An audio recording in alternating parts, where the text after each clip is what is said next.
ખેડા જિલ્લામાં ધોધમાર વરસાદ વરસી રહ્યો છે। ખેડાના માતર તાલુકાના ગામડાઓમાં વરસાદી માહોલ છે। માતરના સાયલા, લીંબાસી, ભલાડા, ત્રાજ, અલિન્દ્રા સહિતના ગામડાઓમાં વરસાદ। નેશનલ હાઈવે 48 પર ધોધમાર વરસાદ। અમદાવાદ નડિયાદ વચ્ચે ધોધમાર વરસાદ। હાઈવે પર પવન સાથે વરસાદ પડતા હાઈવે પર વિઝિબિલિટી ઘટી ગઈ છે। તો ખેડાની અંદરના દ્રશ્યો આપ જોઈ રહ્યા છો। ભારે પવન સાથે વરસાદ થઈ રહ્યો છે। વિઝિબિલિટીમાં પણ ઘટાડો નોંધાયો છે।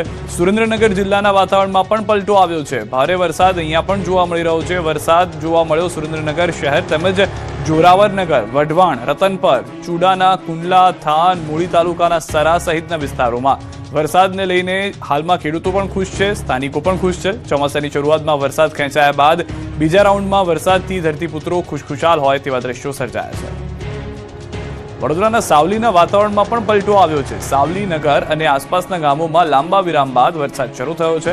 આકાશમાં કાળા ડિબાંગ વાદળો ઘેરાયા છે। ગોચડા, સાદમપુરા, શેરપુરા, વસંતપુરા, મુવાલ સહિતના ગામોમાં વરસાદ નોંધાયો છે।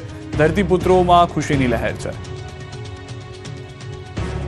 તરફ તાપીથી પણ સમાચાર। તાપી જિલ્લામાં આજે વાદળછાયા વાતાવરણ વચ્ચે લાંબા વિરામ બાદ વરસાદની દસ્તક। વાવણીનો સમય ચાલતો હોવાથી ખેડૂતોમાં આનંદ। મેઘરાજાની બીજી ઇનિંગ શરૂ થતા વાતાવરણમાં ઠંડક છે। તાપી જિલ્લામાં સવારથી લઈને સાંજે 4 વાગ્યા સુધીમાં અંદાજે 1 ઇંચ વરસાદ વરસી ગયો છે। વ્યારા, વાલોડ અને સોનગઢ સહિતના ગ્રામ્ય વિસ્તારોમાં ક્યાંક ધીમી ધારે તો ક્યાંક વરસાદી ઝાપટા પડતા ખેડૂતોને રાહત છે।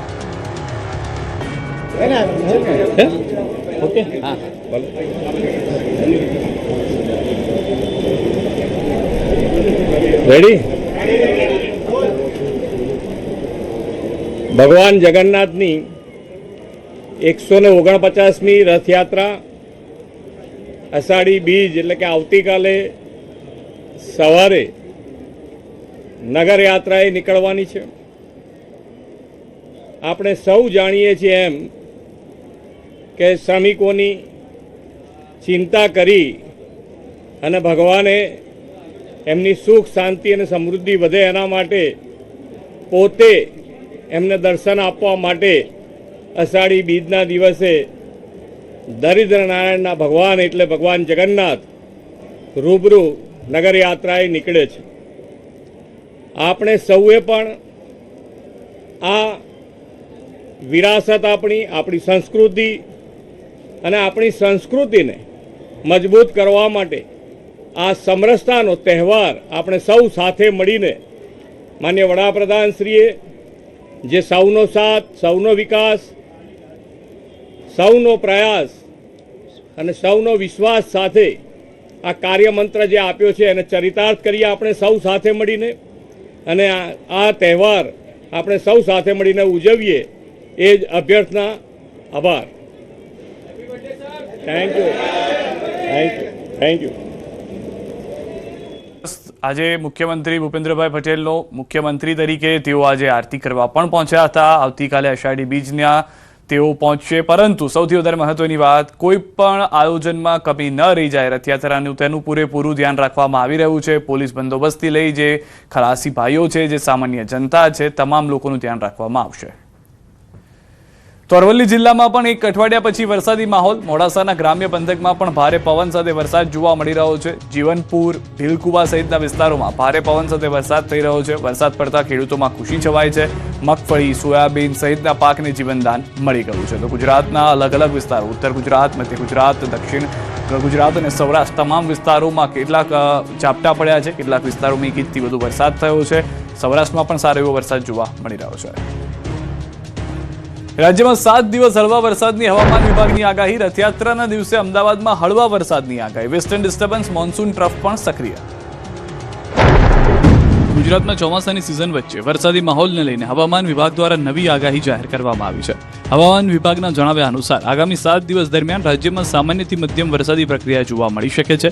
હાલમાં low pressure, upper air cyclonic circulation, western disturbance અને મોન્સૂન ટર્ફ જેવી સિસ્ટમ સક્રિય હોવા છતાં રાજ્યભરમાં થંડરસ્ટ્રોમ સાથે માત્ર સામાન્યથી મધ્યમ વરસાદની સંભાવના વ્યક્ત કરવામાં આવી છે। જો અમદાવાદની વાત કરીએ તો અમદાવાદમાં છૂટાછવાયા વરસાદી ઝાપટા પડી શકે છે। રથયાત્રાના દિવસે થંડરસ્ટ્રોમ સાથે સામાન્યથી મધ્યમ વરસાદ વરસી શકે છે। બીજી તરફ રાજ્યમાં અત્યાર સુધી પડેલા વરસાદના આંકડા ચિંતા વધારી રહ્યા છે। ગુજરાતમાં અત્યાર સુધીમાં સરેરાશ માત્ર 162.8 mm વરસાદ નોંધાયો છે। તેની સામે આ સમયગાળા દરમિયાન સામાન્ય રીતે 226.1 mm વરસાદ થવો જોઈતો હતો। આમ રાજ્યમાં અત્યાર સુધી સરેરાશ કરતાં આશરે 28% જેટલો ઓછો વરસાદ નોંધાયો છે. ચોમાસાની આ ખેંચને કારણે ખેડૂતો અને નાગરિકો હવે આગામી દિવસોમાં કોઈ મજબૂત વરસાદી સિસ્ટમ સક્રિય થાય અને સારો વરસાદ પડે તેની કાગડોળે રાહ જોઈ રહ્યા છે, જેથી જળાશયોમાં પાણીની આવક થાય અને ખેતીના પાકને જીવનદાન મળી શકે. आने वाला अगले 7 दिन के लिए 21 जुलाई तक इसमें हल्का से मध्यम बरसात का संभावना रहेगा अलग अलग स्थानों में राज्यों की विभिन्न जिला में, और इसमें थंडरस्टॉर्म का भी संभावना रहेगा, मेघ गर्जना के साथ बिजली गिरने का भी संभावना रहेगा. अभी जो तटीय क्षेत्रों में अभी उत्तर और दक्षिण गुजरात की जो तटीय क्षेत्र है इसमें पवन का जो दिशा रहेगा मेनली दक्षिण पश्चिम दिशा से पवन चलेगा, स्थिति बनी रहेगी और स्टीप प्रेशर ग्रेडियंट के कारण विंड स्पीड थोड़ा स्ट्रॉन्ग रहेगी. રાજકોટમાં વૃક્ષ ધરાશાયી થતા વાહનોને થયું છે નુકસાન. રાજકોટ યુનિવર્સિટીના રોડ પર વૃક્ષ ધરાશાયી થતા અફરાતફરી સર્જાઈ, જ્યાં સામાન્ય વરસાદી માહોલ વચ્ચે એક મહાકાય વૃક્ષ અચાનક પત્તાના મહેલની જેમ ધરાશાયી થઈ ગયું. આ અકસ્માતના દ્રશ્યો ત્યાં નજીક લાગેલા સીસીટીવી કેમેરામાં કેદ થયા, જેમાં જોઈ શકાય છે કે કેવી રીતે આ વિશાળ વૃક્ષ એકાએક રસ્તા પર પટકાય છે. વૃક્ષ નીચે પાર્ક કરેલા અનેક વાહનો તેની ઝપેટમાં આવી ગયા હતા અને કેટલાક વાહનોનો તો કચ્ચર ઘાણ વળી ગયો હતો. આ ઘટનાની જાણ થતાં જ સ્થાનિક તંત્રની ટીમ તાત્કાલિક દોડી આવી હતી અને રસ્તા પરથી ડાળીઓ હટાવી રસ્તો ખુલ્લો કરવાની કામગીરી હાથ ધરી હતી. બીજી તરફ વીજ વાયરો તૂટી જતા પીજીવીસીએલની ટીમ પણ તાત્કાલિક સ્થળ પર પહોંચી ગઈ હતી. સદનસીબે અકસ્માતમાં કોઈ જાનહાની થઈ નથી, પણ વાહનોને મોટું નુકસાન પહોંચ્યું છે. સુરતના પૂરગ્રસ્ત અસરગ્રસ્ત વિસ્તારો માટે સહાય જાહેર કરવામાં આવી છે. નુકસાની સામે 550 કરોડનું રાહત પેકેજ જાહેર. સુરતમાં ભારે વરસાદ અને પૂરના કારણે નુકસાન ભોગવનારા વેપારીઓ માટે રાજ્ય સરકારે મહત્વપૂર્ણ રાહત પેકેજ જાહેર કર્યું છે. નાયબ મુખ્યમંત્રી હર્ષ સંઘવીએ વિશેષ રાહત પેકેજ જાહેર કરતા જણાવ્યું કે વરસાદથી નુકસાન ભોગવનારા રેકડી, લારી ચાલકો, દુકાનદારો, વેપારીઓ અને સામાન્ય નાગરિકોને આર્થિક સહાય આપવામાં આવશે. રાજ્ય સરકારના આ પેકેજથી અંદાજે 550 કરોડ રૂપિયાનો બોજો સરકાર પર પડશે. આ પેકેજ હેઠળ રેકડી, લારી ચાલકોને 7,500 રૂપિયા, 40 ફૂટ સુધીની નાની કેબિન ધરાવતા વેપારીઓને 25,000 રૂપિયા અને 40 ફૂટથી મોટી કેબિન ધરાવતા વેપારીઓને 50,000 રૂપિયાની સહાય આપવામાં આવશે, જ્યારે પાકી દુકાન ધરાવતા વેપારીઓને 1 લાખ રૂપિયાની સહાય મળશે. જે વેપારીઓ જીએસટી ભરે છે અને છેલ્લા 3 મહિનામાં વ્યવસાયિક વ્યવહાર કર્યો છે તેમને લોન સહાય પણ આપવામાં આવશે. 7.5 લાખ સુધી વધુ ટર્નઓવર ધરાવતા વેપારીઓને 20 લાખ રૂપિયા સુધીની લોન અને તેના વ્યાજમાં 3 વર્ષ સુધી 7% સુધીની સહાય સરકાર આપશે. ભારે વરસાદથી ઘર અને દુકાનમાં પાણી ભરાયા હોય તેમને 1 વર્ષ માટે મનપાના વેરામાંથી મુક્તિ આપવામાં આવશે. આ માટે 48 કલાકમાં ફોર્મ લેવાની કામગીરી શરૂ થશે અને તાત્કાલિક સર્વે હાથ ધરાશે. અત્યાર સુધીમાં 19,000થી વધુ લોકોને કેશડોલ અને ઘરવખરી સહાય ચૂકવવામાં આવી છે, જ્યારે ગ્રાઉન્ડ ફ્લોરમાં પાણી ભરાતા નુકસાન થયેલા 19,800થી વધુ નાગરિકોને સહાય આપવામાં આવી છે. તેમજ વરસાદના કારણે નોકરી ધંધે ન જઈ શકેલા 36,000 લોકોને પણ સહાય ચૂકવાઈ છે. પશુધન માટે ઘાસચારાનો નિર્ણય લેવાની સત્તા હવે કલેક્ટરને સોંપવામાં આવી છે, જેથી સ્થાનિક પરિસ્થિતિ પ્રમાણે ઝડપી નિર્ણય લઈ શકાય.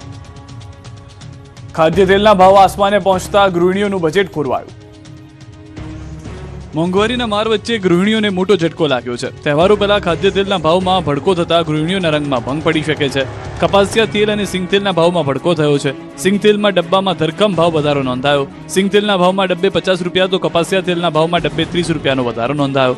આ સાથે રાજકોટમાં આજે ખુલતા બજારે નવી કિંમતો મુજબ સિંગ તેલના ડબ્બાના ભાવમાં ₹50નો વધારો થતા એક ડબ્બાનો ભાવ ₹2,820 સુધી પહોંચી ગયો છે, જ્યારે કપાસિયા તેલના ડબ્બામાં ₹30નો વધારો નોંધાતા તેનો ભાવ ₹2,670 થયો છે.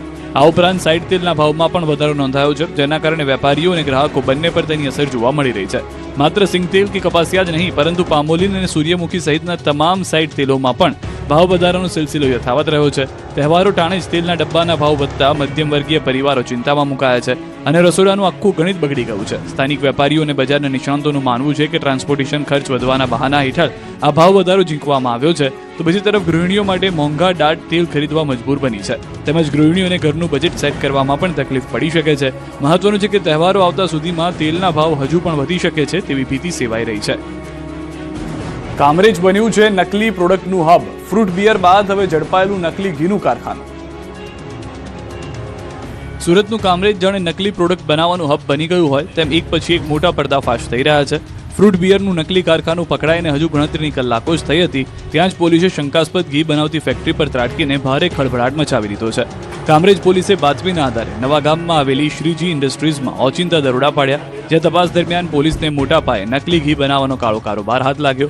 પોલીસે ઘટના સ્થળેથી 103 કિલો શંકાસ્પદ ઘી તેમજ ઘી બનાવવામાં ઉપયોગમાં લેવાતી 112 કિલો મલાઈનો જથ્થો કબજે કર્યો. આ મિલાવટની ગંભીરતાને જોતા એફએસએલની ટીમને પણ તાત્કાલિક ઘટના સ્થળે બોલાવીને સેમ્પલ લેવામાં આવ્યા છે. હવે આ સેમ્પલનો રિપોર્ટ આવ્યા બાદ જ ખબર પડશે કે લોકોના સ્વાસ્થ્ય સાથે કેટલા મોટા પાયે ચેડા થતા હતા. હાલ તો કામરેજ પોલીસે આ મામલે કાયદેસરની કાર્યવાહી કરી આગળની તપાસના ચક્રો ગતિમાન કર્યા છે. વડોદરાવાસીઓ બહારનું ખાતા પહેલા સાવધાન, મંગાવ્યું વેજ અને ઘરે આવ્યું નોનવેજ.